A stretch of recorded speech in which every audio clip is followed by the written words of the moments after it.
ressemble. Il est le Dieu de gloire, élevé dans les cieux. Personne n'est comme lui. Personne n'est comme lui. Personne n'est comme lui. Personne n'est comme lui. Personne n'est comme lui. Personne n'est comme lui. Personne n'est comme lui. Voici, il vient. Au son de la trompette, chez vos chandeliers, brillant comme le soleil, élève la voix, comme c'est le jubilé. Radio Sion, dansez. Voici, il vient. Votre attitude déterminera votre altitude.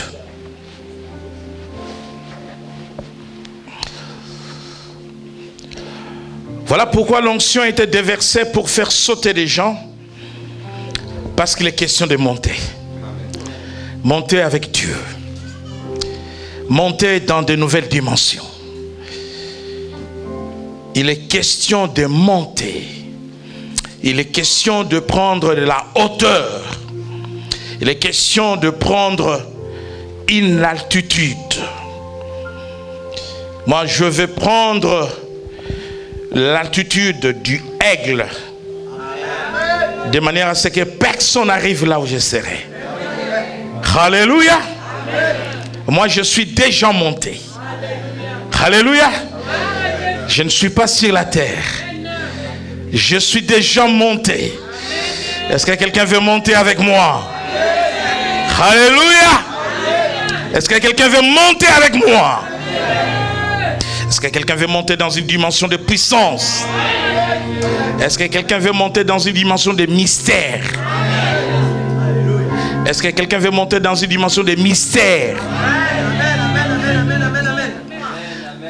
N'ayez pas peur, je ne vous parle pas de la magie. Je ne suis pas un magicien. Je suis un fils du royaume. Je parle de mystère du royaume. Ces mystères sont cachés, mais on peut rentrer dedans. Alléluia. Et je suis rentré dedans. Alléluia. Je suis dans le mystère du royaume. Est-ce que quelqu'un veut monter dans le mystère du royaume? Alléluia. Alors pour monter, c'est simple. C'est vraiment simple. La clé, c'est votre attitude. Votre attitude déterminera, ou votre altitude détermine votre altitude. Il y a attitude et attitude, hauteur, montée. L'attitude, c'est la pensée. Si tu as une attitude positive, elle sera puissante pour te faire monter. Si tu as une attitude négative, tu resteras là où tu es. Tu ne monteras pas. Tu vas descendre encore davantage. Tu vas faire les ronds-points. Tu vas tourner en rond. Tu vas faire le surplace. Parce que c'est seulement une attitude positive qui permet à un enfant de Dieu de penser comme Dieu, de voir comme Dieu et de monter avec Dieu. La Bible dit que les pensées de Dieu ne sont pas non pensées. Le plan de Dieu ne sont pas nos plans. Les projets de Dieu ne sont pas nos projets. Il est vrai que Dieu a formé pour nous des projets de bonheur et non de malheur, de bonheur et de paix. Nous pouvons avoir des projets, nous pouvons avoir des plans, mais ce qui se réalise, c'est le plan de Dieu qu'il a formé pour nous. Dans le livre des Proverbes, au chapitre 10, nous lisons Proverbes 10, 24. Nous lisons la parole de Dieu, Proverbe 10, verset 24. Ceux que redoutent les méchants, c'est ce qui lui arrive. Et ce que désirent les justes, leur est accordé. Alléluia! Ce que désirent les justes, leur est accordé. Quelle est ton attitude par rapport à ta situation?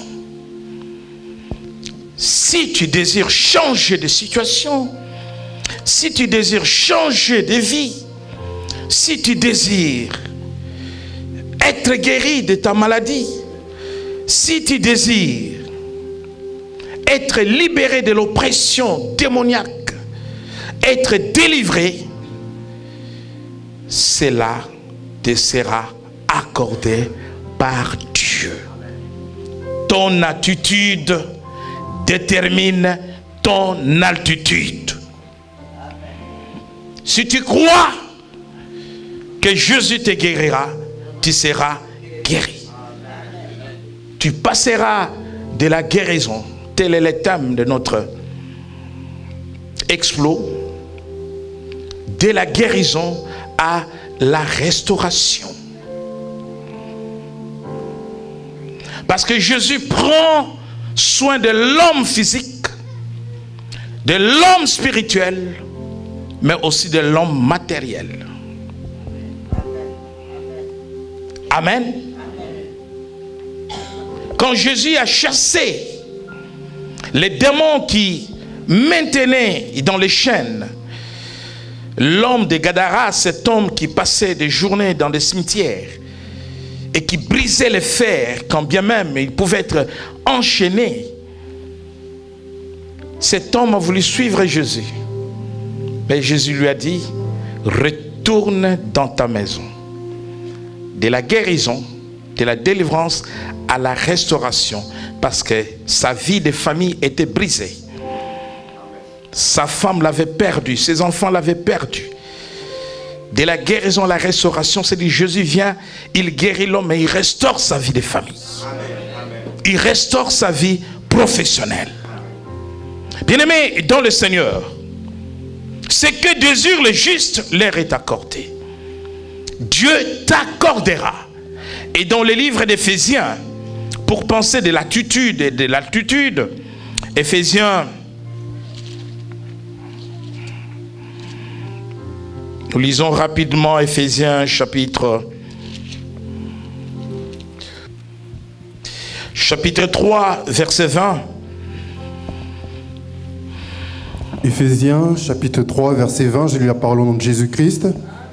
Or, à celui qui peut faire, par la puissance qui agit en nous, infiniment au-delà de tout ce que nous dépendons ou pensons, à lui soit la gloire dans l'Église et en Jésus-Christ, dans toutes les générations, au siècle des siècles. Amen. Et donc, ce verset décèle deux lois du royaume de Dieu. La loi de la pensée et celle de la demande. L'attitude, c'est la pensée. Est-ce que ta pensée veut la transformation? Est-ce que ta pensée veut le changement? Vous savez, j'étais quelque part dans un lieu de détention et j'ai recueilli le témoignage d'un prisonnier qui se sentait bien en prison, qui est dehors.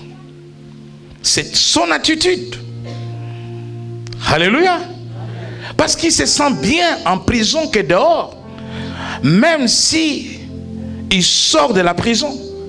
Mais son attitude aime qu'il réside en prison. Il est bien en prison. Il y a des gens qui sont bien quand ils sont dans la souffrance. Il y a des gens qui sont bien dans la précarité, dans le manque, dans la pauvreté. Il y a des gens qui sont bien dans le célibat. C'est une question d'attitude. Et si telle est ton attitude, si ton attitude est dans la négativité, si ton attitude est dans le fatalisme, c'est-à-dire le fait de ne pas croire que les choses peuvent changer, une attitude fataliste, croire que les choses vont rester toujours ainsi. Je suis bas, je vais rester bas. Je suis sans papier, je vais rester sans papier. Je vis des aides. Je suis assisté, je vais rester assisté.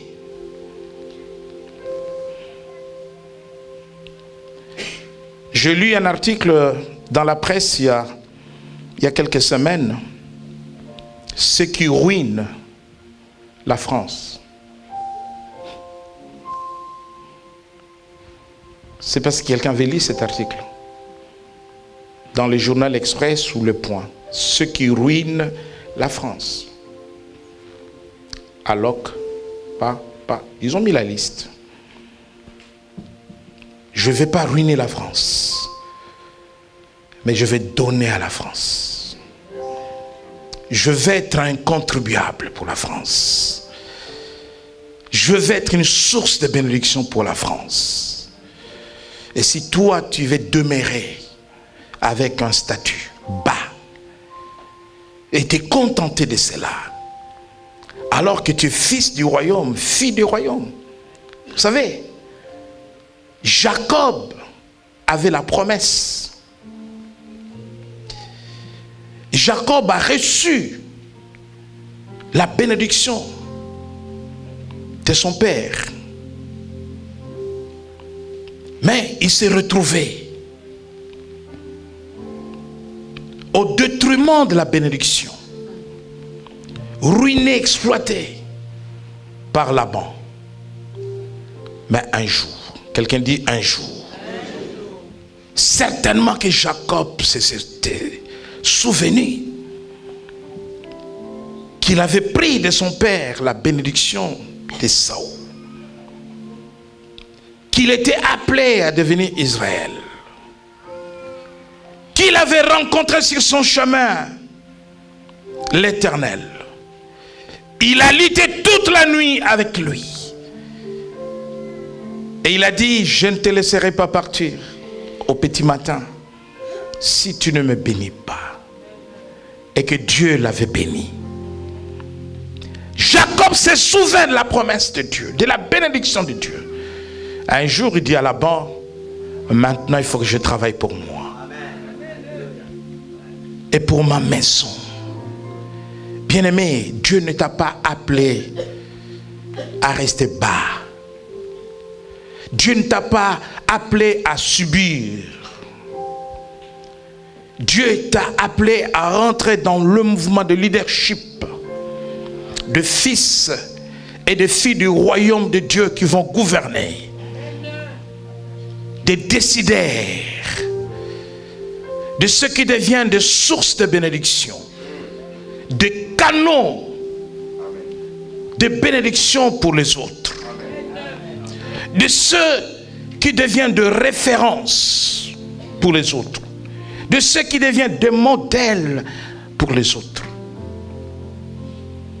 Et pour en arriver là, il suffit d'avoir une attitude de gagnant, une attitude de vainqueur, une attitude de riche, une attitude des hommes en bonne santé. Amen. Alléluia. Quelqu'un dit, je refuse l'attitude de malade. Il y a des personnes qui développent les attitudes de malade. Tu regardes seulement son visage. Mais physiquement, il n'est pas malade. Mais il développe une attitude du malade.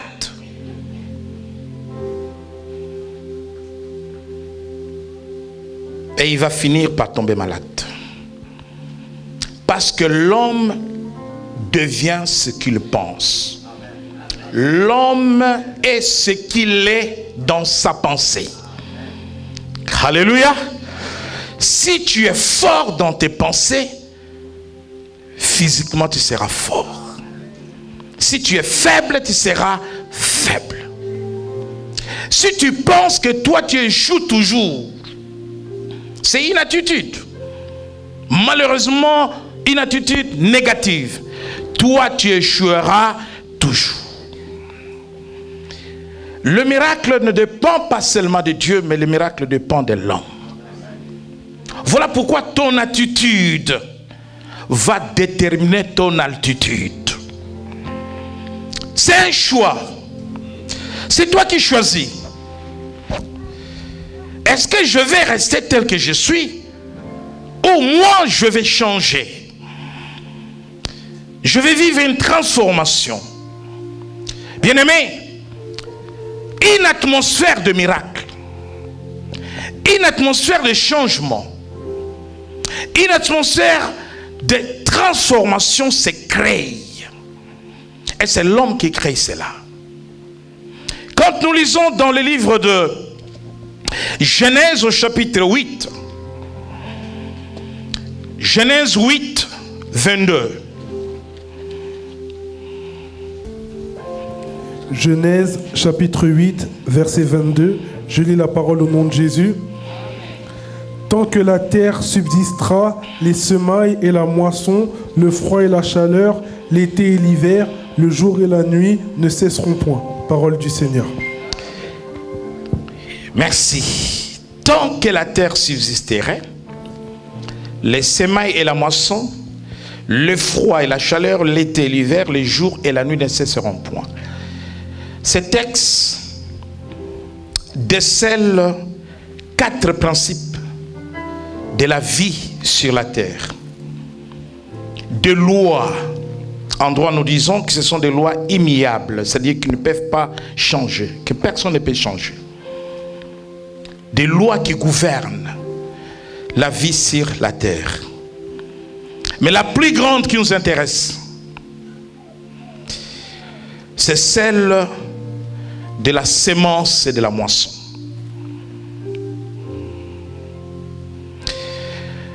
Et quand vous allez dans Matthieu au chapitre 13, le Seigneur nous parle de la parabole du semeur. Et cette parabole est très importante à étudier et à comprendre.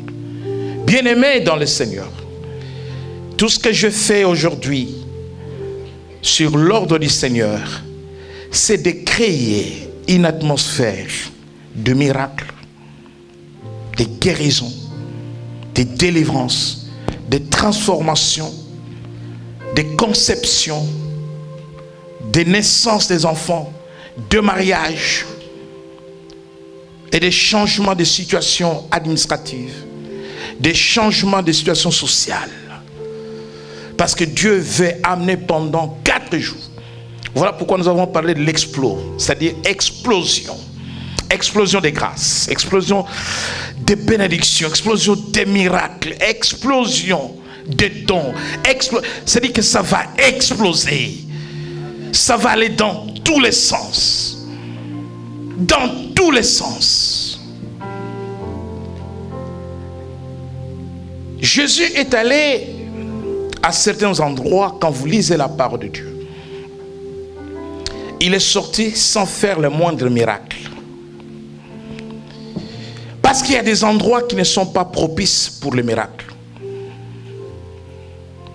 La Bible dit qu'à certains endroits, il a fait peu de miracles. Le problème, ce n'est pas lui. Le problème, c'est ceux qui reçoivent. Et donc, il y a la dimension du lieu. Et il y a la dimension de l'homme. Est-ce que le lieu est favorable? Est-ce que la terre est favorable à recevoir la sémence? Dans une sémence, il y a la vie. La parole de Dieu est la sémence qui donne la vie.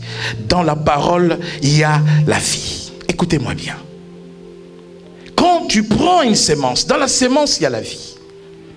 Tu vas mettre la sémence sous la terre. Et il faut que la terre ait la capacité de recevoir cette sémence autrement, il faut que cette terre-là soit une terre fertile. Pour que la vie qui est dans la semence sorte de la terre. Et qu'on parle de la moisson. Parce qu'il y a eu la semence et il y aura la moisson. Si tu prends une graine qui est porteuse de la vie, tu vas dans le désert et tu mets cette graine sous la terre. Quand bien même la graine porte la vie, tu ne vas rien récolter dans le désert. Parce que la terre est mauvaise. Tu es la terre. Et il faut que tu sois une terre propice au miracle. Propice à la guérison. Vous savez que l'homme est la terre. L'homme physique. Nous avons été tirés de la terre. Et quand nous mourrons, nous rendons à la terre ce qui lui appartient. Qu'est-ce qui appartient à la terre? Le corps n'appartient pas à Dieu. À la résurrection, nous n'aurons pas ces corps-là. Nous aurons les corps célestes. Ces corps-là appartiennent à la terre. Dieu prend ce qui lui revient. Il prend ton âme. Et c'est pour cela qu'il dit, tu as été tiré de la terre. Adam, Ève. Et tu retourneras dans la terre. Tu es la terre. Est-ce que tu es une terre favorable à la semence? Est-ce que tu es une terre favorable au miracle?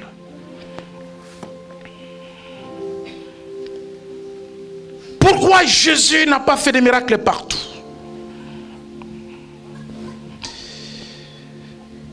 Là où sa présence était acceptée, là où Jésus était accueilli, là où les hommes avaient la foi, là où les hommes croyaient en lui. Écoutez-moi bien, le miracle, le prodige, les signes est la conjonction de trois choses. Trois choses qui doivent être conjuguées et mises ensemble pour produire le miracle de Dieu, la bénédiction de Dieu, la grâce de Dieu. Premièrement, la puissance. Vous recevrez une puissance, le Saint-Esprit survenant sur vous. Le Saint-Esprit n'est pas la puissance, mais le Saint-Esprit donne la puissance. La puissance est l'onction. Acte 1, 8. Bien. Deuxième chose, la gloire. Nous étions dans sa gloire tout à l'heure. Mais il y a une troisième chose. Et ces trois choses doivent être mises ensemble. La troisième chose, c'est la foi. La foi, c'est toi qui la portes. Alléluia.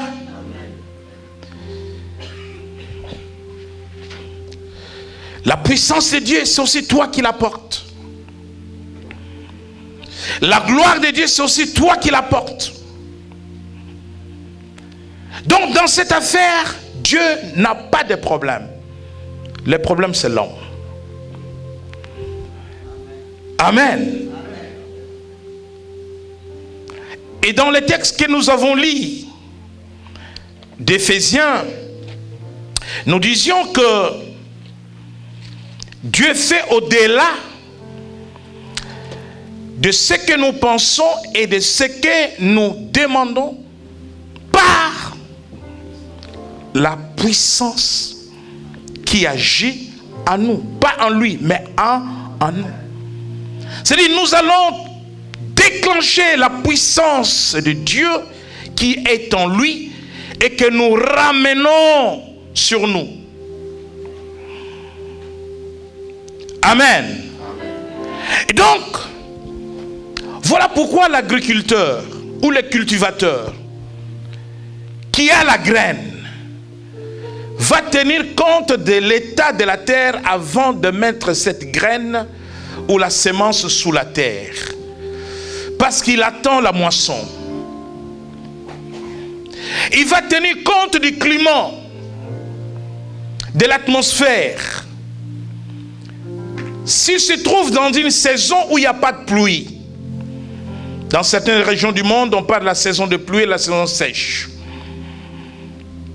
Ici, nous avons d'autres saisons, hiver, automne, été, printemps. S'il se trouve qu'il est pendant la période de la saison sèche, il n'y a pas de pluie, il ne mettra pas la semence sous la terre parce qu'il ne va rien récolter. Il attend que la pluie tombe et que la pluie prépare la terre. Je pense que ce matin la pluie est tombée. Alléluia.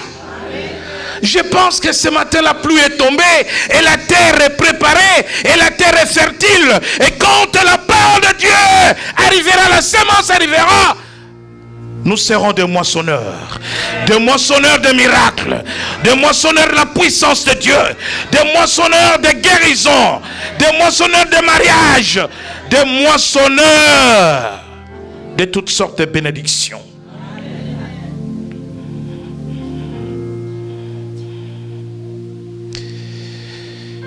Sur quelle terre la semence tombera pendant ces 4 jours? Dieu est juste. Il nous aime tous. Dieu ne fait pas d'apartheid. Les problèmes, ce n'est pas lui. Les problèmes, c'est toi. Donc, comme le cultivateur observe l'atmosphère, bien-aimé, tu as besoin de changer ton atmosphère. Tu as besoin de créer autour de toi et en toi une atmosphère spirituelle de miracles. Une atmosphère favorable au miracle. Jésus n'a pas fait des miracles dans certains lieux à cause de l'incrédulité. Parce que ceux qui les recevaient n'avaient pas la foi. Dans sa propre patrie, il a dit, nul n'est prophète chez lui. Il n'était pas possible pour le Seigneur de faire des miracles au milieu de ses frères à cause de leur incrédulité. L'incrédulité, c'est un obstacle au miracle. L'incrédulité, c'est un obstacle à la bénédiction de Dieu. Comment allons-nous créer cette atmosphère, cette attitude qui va déterminer notre altitude, c'est-à-dire notre montée dans les hauteurs? Comment allons-nous créer cela? Je parlais de la puissance de Dieu, ou l'onction. Je parlais de la gloire de Dieu et je parlais de la foi. Premièrement, la puissance. Comment déclencher la puissance de Dieu? Abraham arrive sur une terre qui n'est pas favorable à amener la présence de Dieu, à amener la gloire de Dieu. Dans le pays de Canaan, à cause de la présence des autels érigés aux divinités païennes. Les autels sur lesquels on sacrifie, on apporte des sacrifices dédiés aux divinités, amène l'esprit de ces divinités là où les autels sont battus. Qu'est-ce qu'Abraham a fait pour changer l'atmosphère spirituelle des territoires de Canaan? Partout où Dieu se révélait, Abraham a bâti un autel à Dieu. Et il a porté des sacrifices sur l'autel. Et ces sacrifices attiraient la présence de Dieu sur le territoire. Et ces sacrifices attiraient la puissance de Dieu sur lui. La première chose qui amène l'homme à déclencher la puissance de Dieu et que cette puissance vienne sur lui, ça c'est une loi du royaume parmi les lois du royaume. Et vous savez que dans le monde de l'occultisme, Satan, qui fait du copier-coller, a ramené ce principe de sacrifice dans son monde, mais des sacrifices dédiés au diable qui ne peuvent qu'amener les gens en enfer et détruire la vie des gens. Les sacrifices attirent toujours la puissance. Et la puissance est fonction de la qualité, de la taille et de la grandeur des sacrifices. Voilà pourquoi quand Salomon a offert 1000 bêtes à Dieu, 1000, la qualité et la quantité des sacrifices a déclenché la puissance de Dieu sur lui, et Dieu pouvait lui dire: Salomon, demande-moi ce que tu veux. Il demanda la sagesse, mais Dieu dit non. Au-delà de la sagesse, au vu de la qualité des sacrifices que tu m'as offert, Salomon, au-delà de la sagesse, non, ce que tu as donné mérite mieux que la sagesse seulement. Je te rends riche. Salomon n'a jamais demandé la richesse à Dieu.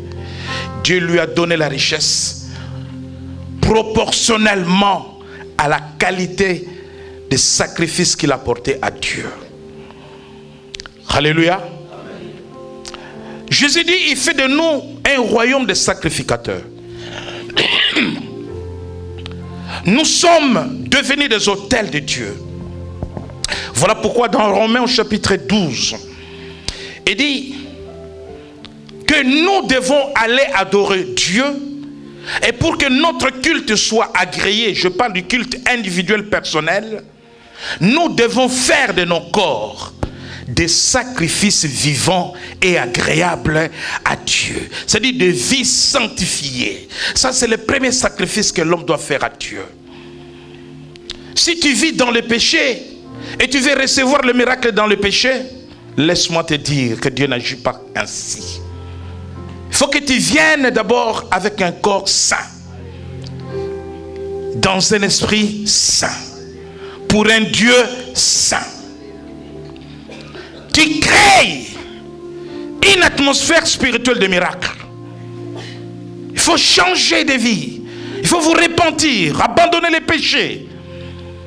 C'est comme cela que chacun doit créer une atmosphère spirituelle de miracle. Le refus de pardonner, c'est un obstacle au miracle. Si vous avez des histoires à régler les uns les autres dans vos familles, des personnes avec qui vous ne vous parlez pas, des personnes que vous haïssez, changez vos cœurs de manière à créer une atmosphère propice, favorable au miracle. Ne viens pas à l'autel de Dieu apporter un sacrifice alors que tu dois d'abord libérer ton cœur. Pardonnez-vous les uns les autres. Le pardon libère. Créez des conditions propices et favorables au miracle. Dans Romains, comme je l'ai dit tout à l'heure, Romains 12, le premier sacrifice, c'est celui-là. Lisez Romains 12, verset 1. Nous lisons la parole de Dieu, Romains 12, verset 1. Je vous exhorte donc, frères, par les compassions de Dieu, à offrir vos corps comme un sacrifice vivant, saint, agréable à Dieu, ce qui sera de votre part un culte raisonnable. Amen. Vous êtes un autel. Nous ne faisons plus les sacrifices des animaux, parce que Jésus s'est offert lui-même comme le sacrifice suprême. Le sacrifice du Christ a suffi. Le sang de Jésus qui est plus fort, qui crie plus que le sang d'Abel. Vous savez que le sang d'Abel avait parlé, mais le sang de Jésus parle plus fort que le sang d'Abel.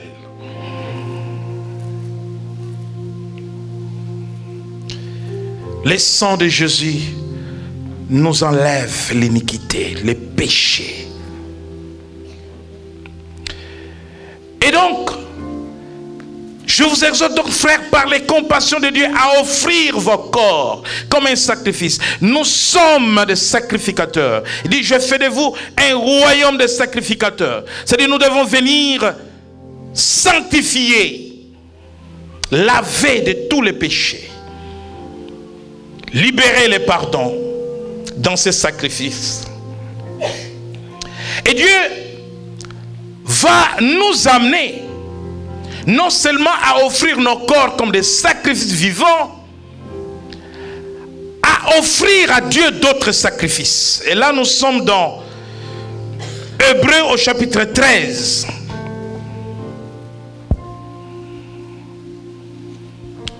Versets 15 et 16. Hébreux, chapitre 13, versets 15 et 16, j'ai la parole au nom de Jésus-Christ. Par lui, offrons sans cesse à Dieu un sacrifice de louange, c'est-à-dire le fruit de lèvres qui confesse son nom. Et n'oubliez pas la bienfaisance et la libéralité, car c'est à de tels sacrifices que Dieu prend plaisir. Amen. Lorsque nous sanctifions nos corps, les corps comme un sacrifice agréable à Dieu, nous devons avoir des pensées saines. Ce n'est pas ce qui rentre dans l'homme qui suit l'homme, dit Jésus, mais c'est ce qui sort de l'homme. Nos pensées doivent être sanctifiées. L'homme intérieur doit être nettoyé des ordures, de méchanceté, de haine, d'amertume, de vengeance, de colère, des règlements de comptes. Voilà comment vous créez en vous une atmosphère spirituelle, de miracles, de guérison, de bénédiction de Dieu. Ça, c'est votre premier sacrifice. Ensuite, offrons sans cesse à Dieu, sans cesse, toujours, sans cesse.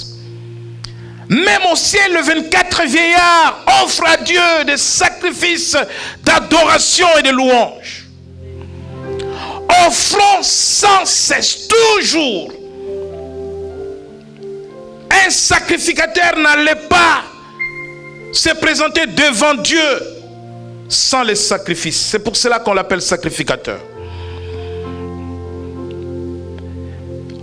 Offrons sans cesse. Sans cesse à Dieu.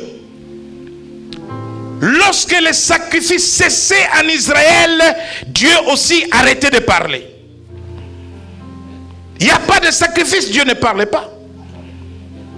Qui va consulter Dieu sans sacrifice? Tu arrêtes, Dieu arrête.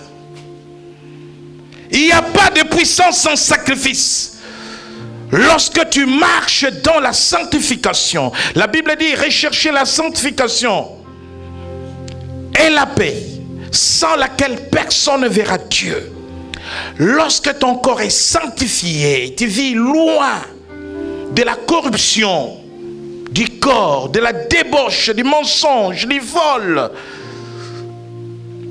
Lorsque ton corps est sacrifié comme une offrande à Dieu, un sacrifice vivant, tu déclenches la puissance de Dieu et la puissance de Dieu est sur toi.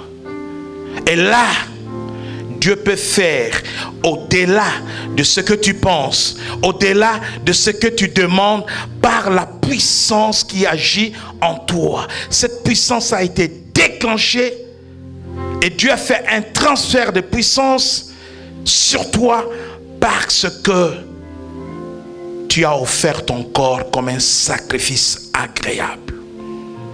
Ça, c'est le premier niveau de la puissance. Deuxième niveau, offrons sans cesse à Dieu un sacrifice de louange, c'est-à-dire le fruit des lèvres qui confesse son nom. C'est ce que nous faisons dans l'adoration, dans la louange.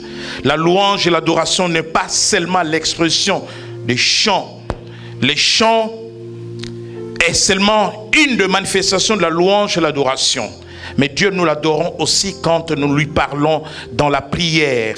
Nous l'adorons dans la prière, nous le louons dans la prière et quand nous nous présentons devant lui. L'adoration, c'est notre position, notre posture. Comment nous nous présentons devant le Seigneur. L'adoration, c'est la prosternation.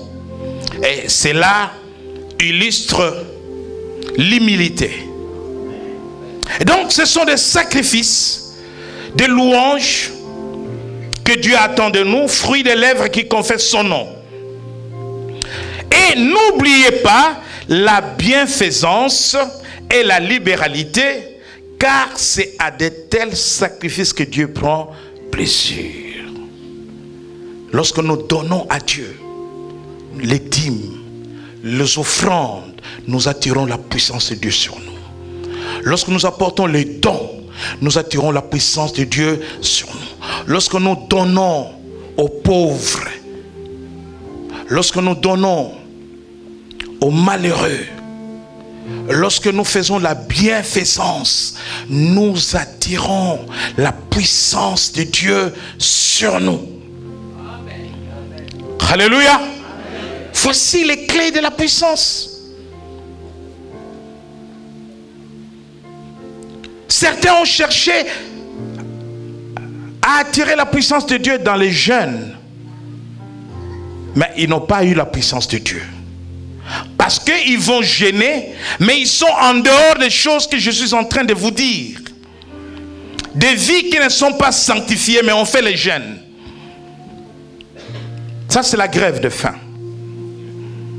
Et allez lire dans Ésaïe au chapitre 18. Il y a deux sortes de jeûnes. Dieu n'accepte pas tous les jeûnes que les chrétiens font. Il dit, voici les jeûnes auxquels je prends plaisir. Ça veut dire qu'il y a un jeûne qui les rejette. Amen. Quand nous donnons à Dieu, bien-aimés, nous ne donnons pas à un homme. Nous ne donnons pas à l'église, nous donnons à Dieu. Quand nous donnons, nous attirons la puissance de Dieu sur nous.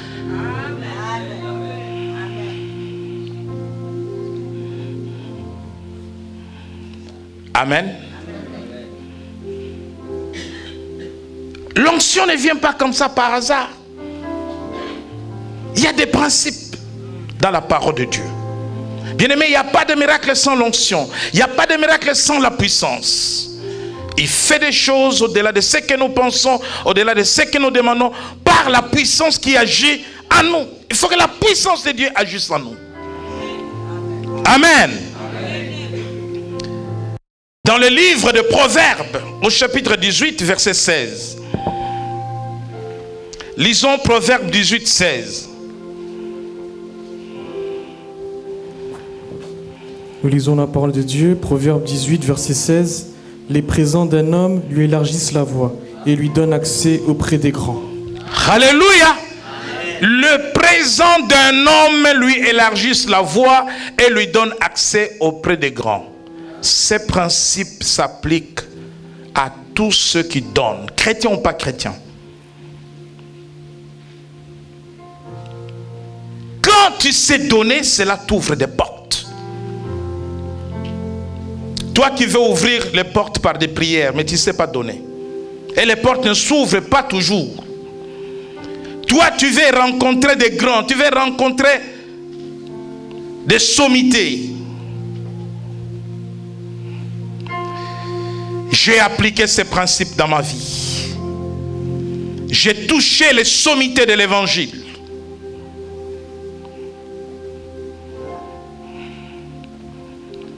Et quand on parle de sommité de l'évangile, vous savez, des hommes que nous reconnaissons mondialement comme des prophètes des nations, que Dieu utilise sur le plan planétaire, qui je n'ai pas touché.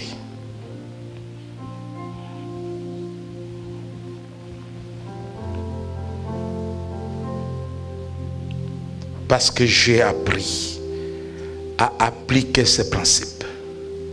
Vous savez, j'étais à une conférence à Washington du docteur Maurice Cerrillo. Et nous étions sur l'estrade. Maurice Cerrillo, Bénéine, Teddy Jack et tous ces sommités de l'évangile. Et il y avait dans la salle des francophones qui vivent aux États-Unis. Et il y avait Ayo du Nigeria, Duken sur l'estrade. Et j'étais le seul francophone. Et à la fin de la réunion, quand je suis descendu, beaucoup de francophones sont venus me voir. J'ai dit, mais comment es-tu arrivé là où on ne voit que les anglophones? Les francophones n'arrivent pas là. J'ai dit, c'est parce que je fais comme les anglophones. Alléluia. Je suis allé avec le docteur Cerrillo en Allemagne. C'était une très grande réunion. Et les pasteurs nigérians ont posé la question à l'apôtre Martin, à qui j'avais confié l'organisation, qui amène Maurice Cerrillo en Allemagne. On leur a parlé de moi. Il dit, il est nigérian? Il dit non. C'est un francophone. Mais comment? Bien-aimé, Dieu est pour nous tous. Il suffit de connaître les clés, appliquer les principes, et Dieu peut vous amener n'importe où. Là, je parle de sommité dans le monde évangélique. Mais dans le monde politique, vous le savez, personne ne m'impressionne. Parce que je peux aller n'importe où. En 2008, je dis à un frère, je vais t'aider. On va être reçu à l'Élysée. On a été avec ses frères à l'Élysée.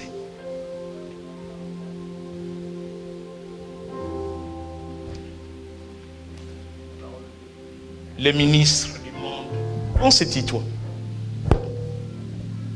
Il n'y a rien. Quel cours de grand, moi, je n'ai pas été. Un jour, j'étais dans un avion, l'hôtesse qui dit « Bienvenue dans le vol présidentiel ». Waouh! Un autre accueil. Ces choses-là ne m'impressionnent pas parce que je suis ministre dans le royaume. Et le royaume de Dieu est au-dessus de tout royaume.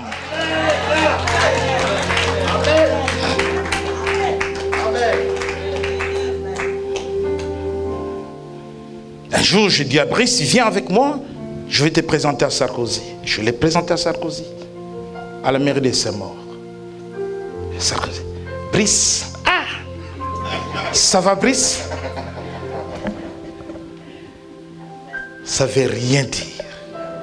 Lorsque nous savons donner, Dieu ouvre les portes. Il nous amène où il veut nous amener. Tous ces gens que vous suivez à la télé, Bruno Le Maire, j'ai débattu avec eux. Tous. Sur la politique pénale de Taubira, on a discuté, on a débattu. C'est quoi?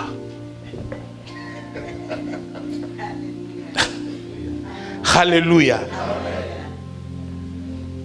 Des cours, des grands, Dieu peut vous amener. N'en doutez pas. Faites seulement ce qu'il vous demande de faire. Amen. Amen. Et donc, le présent d'un homme lui élargit ses devoirs. Quand vous savez donner, Dieu va ouvrir des voies pour vous. Et cela attire toujours la puissance. Abraham, dans Genèse 18:8, vous lirez à la maison, des hommes qui voulaient passer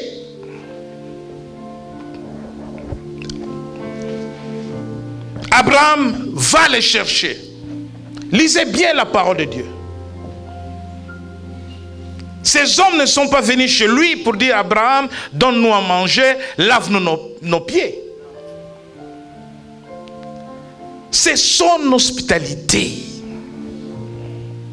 Ces hommes étaient des passages. Alléluia. Bien-aimé, il n'y a pas que le jeûne de 40 jours qui va te donner un enfant. Abraham n'a pas jeûné 40 jours. Des hommes qui étaient des passages. Abraham dit, mais Seigneur, venez. Il vient avec de l'eau pour qu'il se lave les pieds. C'était la tradition à l'époque. Parce que les gens n'avaient pas de chaussures comme nous. Et quand ils arrivaient quelque part avec la poussière, les pieds étaient très sales. La première des choses, il fallait donner de l'eau pour que les gens se lavent les pieds, les mains, et après, voilà. Ils donnent à manger. Mais avant de partir, l'un d'entre eux dit, l'année prochaine, à la même époque, je reviendrai chez toi. Sarah, donnez. Alléluia. Donnez la bienfaisance, faire du bien. Sans le savoir, il a fait du bien aux anges, aux envoyés de Dieu, les anges à mission.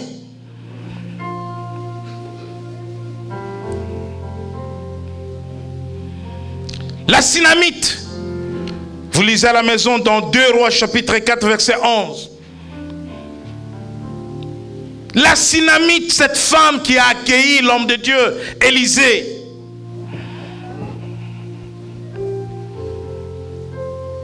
Lui donne à manger, la Synamite. Élisée lui dit avant de partir, à cette même époque, l'année prochaine, tu embrasseras un fils. Pour avoir donné seulement. Alléluia.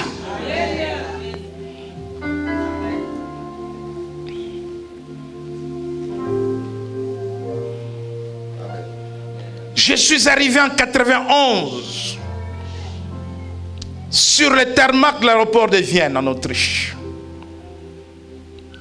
Comme un prince. La voiture de l'ambassadeur m'attendait. Avec son chauffeur. Parce qu'un jour, je fais du bien à un papa. Ce papa, au chômage, n'avait plus rien pour enterrer son petit enfant. Et moi je dis, je vais enterrer cet enfant. Qu'est-ce qu'il faut?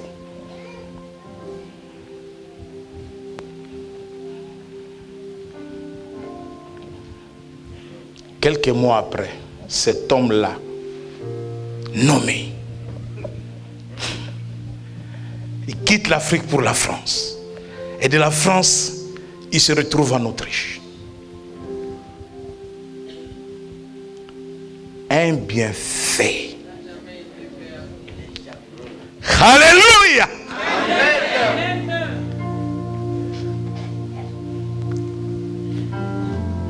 C'est toi, monsieur Nkwim?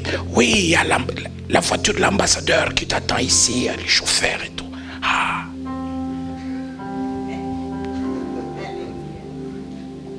Tu peux imaginer la première fois que tu poses tes pieds sur les terres d'Europe. Quel accueil. Hein? Je ne suis pas accueilli à Stalingrad ou à Calais. Hein? Alléluia. Parce que cet accueil-là t'annonce le bonheur qui t'attend. Bien-aimé, pour un bienfait, après des années, faites du bien, faites du bien, faites du bien. Vous allez déclencher la faveur de Dieu sur vous. Faites du bien, vous allez déclencher la puissance de Dieu sur vous. Lorsque cette puissance vient sur nous, ce que Dieu attend de nous, c'est que nous allons chercher encore sa gloire. Sa gloire, c'est sa présence.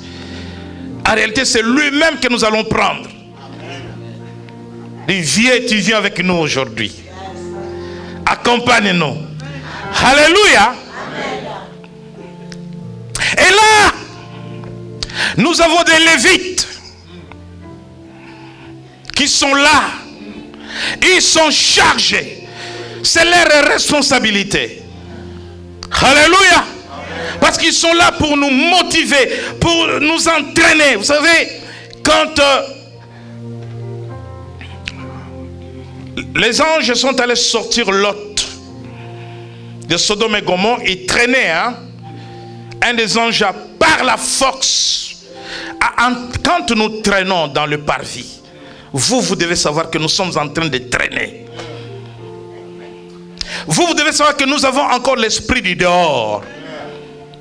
Il y a des gens qui viennent de Matanga, des fêtes, des histoires, qui sont encore dehors.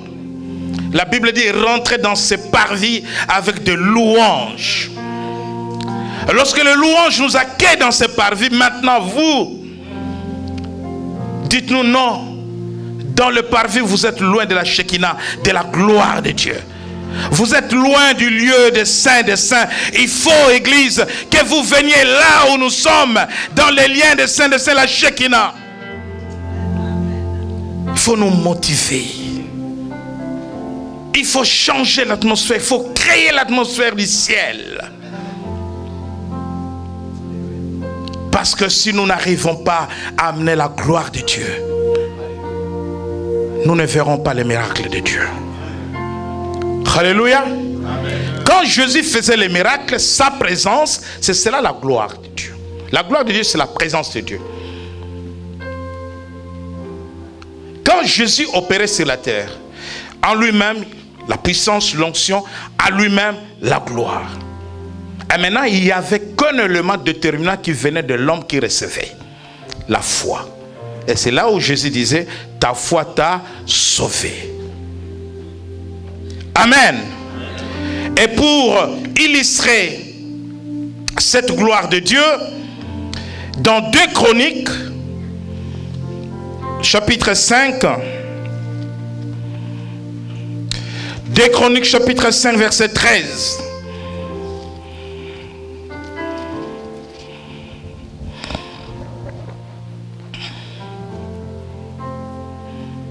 Deux Chroniques, chapitre 5, verset 13. 2 Chroniques, chapitre 5, verset 13. Je lis la parole au nom de Jésus. Et lorsque ceux qui sonnaient des trompettes et ceux qui chantaient, s'unissant d'un même accord pour célébrer et pour louer l'Éternel, firent retentir les trompettes, les cymbales et les autres instruments, et célébrèrent l'Éternel par ses paroles. Car il est bon, car sa miséricorde dure à toujours. En ce moment, la maison de l'Éternel fut remplie d'une nuée. Alléluia. La maison de l'Éternel fut remplie de sa gloire. Mais d'où venait cette gloire? Suivez-moi bien. Lorsque ceux qui sonnaient des trompettes, nous avons ces deux groupes ici. Nous avons ceux qui jouent aux instruments. Le frère Papi avec son sifflet. Tu as le sifflet? Viens essayer. Il joue bien avec son sifflet. Hein? Viens papa, viens. Vas-y. Allez.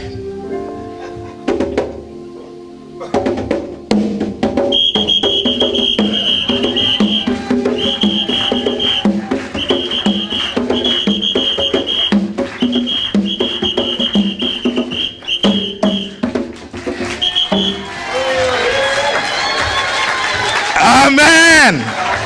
Nous avons ces deux groupes. Ceux qui jouent les instruments et ceux qui chantent. Mais la Bible dit, lorsque ceux qui sonnaient de trompettes et ceux qui chantaient, s'unissant de même accord, s'il vous plaît, pardon, ne blesse pas l'autre. Avant de monter ici, ne blesse pas l'autre. supportez-vous les uns les autres. Parce que votre unité dépend de la gloire qui va remplir ces lieux. Quelle est la responsabilité? De faire en sorte que vraiment nous sommes ensemble. Alléluia. Quelle responsabilité? Supporte l'insupportable pourvu que la gloire descende. Parce que nous avons besoin de cette gloire pour déclencher les miracles. D'un commun à...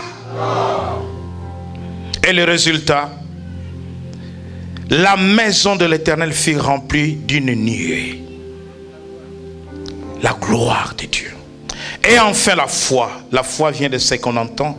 Et ce qu'on entend vient de la parole de Dieu. Quand tu entendras et que tu accepteras cela comme ton rèment, puissance, onction, gloire, foi, miracle, guérison, manifestation de dons, manifestation de bénédiction de Dieu, et bien aimé, c'est là où l'Éternel veut nous amener. Et pour en arriver là, de ce soir à minuit, nous sommes en jeûne et prière sur le thème de la guérison et la restauration.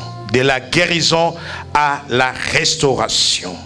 Chacun va prier pendant 7 jours, de ce soir jusqu'à dimanche prochain, pour que chacun crée son atmosphère spirituelle de miracle, de guérison, de puissance. Tu crées ton atmosphère. Alléluia. Vous avez remarqué, et vous m'excuserez, que cette semaine je n'ai pas pris beaucoup de gens au téléphone. Parce qu'il y a des moments comme ça. Il y a des moments où on crée cette intimité avec Dieu. Vous avez une semaine seulement pour ne pas aller dans des fêtes, pour ne pas vous distraire, pour ne pas aller seulement dans des deuils. Oui, allez même après. Faites-vous excuser, on vous comprendra. Vous avez une semaine seulement de préparation, de changement d'atmosphère, parce que vous allez gagner pour toute votre vie. Une semaine de sacrifice pour gagner pour le reste de votre vie sur la terre. Alléluia. Les fêtes, vous avez toujours l'habitude. L'homme ne vivra pas de pain seulement, mais aussi de la parole de Dieu. Alléluia. Les visiteurs à la maison, vous avez toujours... Quand on est en jeûne et prière, on n'organise pas de visites. On n'est pas devant la télé.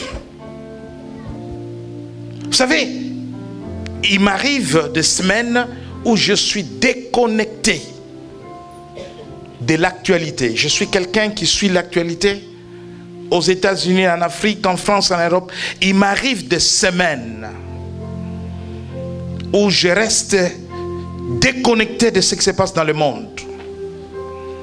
Parce que c'est des semaines de prière, des semaines où je cherche à ce que Dieu me parle, à ce que Dieu m'inspire. Bien aimé, passez une semaine sans connexion inutile. Une semaine connectée avec le ciel. Faites un effort. C'est possible. Alléluia. Amen. Si vous travaillez pendant votre pause au travail, retirez-vous dans un coin. Bien-aimé, attitude de prière, une semaine pour changer votre situation. Créez une atmosphère de miracle. Déjà à la fin de ce culte, je ne vous interdis pas de parler les uns des autres, mais la Bible dit que dans la maison de Dieu, les enfants de Dieu doivent s'exhorter par les psaumes. Vous, quand le culte finit, tu sais, à Château-Rouge, en ce moment, tu n'es même pas encore descendu de l'escalier. Tu critiques, tu parles des autres, tu as appris, bien aimé dans les... Tu es où? Tu es dans la maison de Dieu. Quelle atmosphère?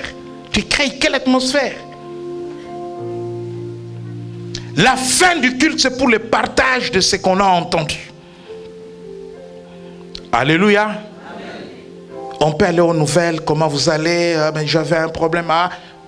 C'est l'occasion pour exhorter. C'est l'occasion pour soutenir.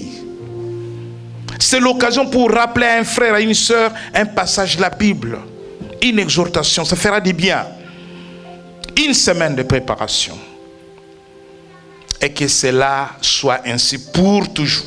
Amen. Créer une atmosphère favorable pour que Dieu agisse. Dieu veut agir. Dieu n'a pas de problème. Le problème, c'est toi. Amen. Que le Seigneur te bénisse.